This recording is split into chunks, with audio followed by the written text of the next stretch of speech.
ரொம்பவே ஆச்சரியமான வரலாற்றை கொண்ட அரியலூர் கோதண்டராமர் கோயிலை பற்றி தான் பார்க்க போகிறோம். முதல்ல அரியலூர் அப்படிங்கிற பேர் எப்படி வந்துச்சு தெரியுமா?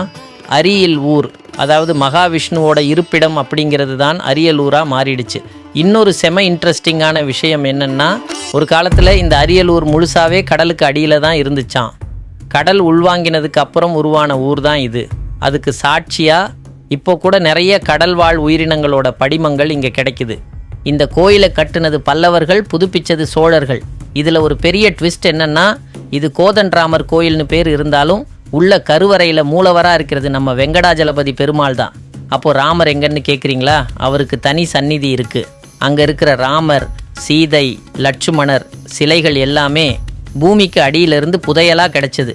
இந்த கோயிலோட முன் மண்டபத்துக்கு போனீங்கன்னா தூண்களில் தசாவதார சிற்பங்கள் ரொம்ப தத்ரூபமாக இருக்கும்.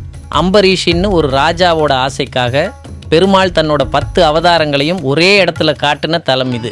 இன்னைக்கு வரைக்கும் அந்த ராஜா ஒரு பறவை வடிவத்தில் கோபுரத்தில் உட்காந்து சாமியை தரிசனம் பண்ணுறதா ஒரு நம்பிக்கை இருக்குது.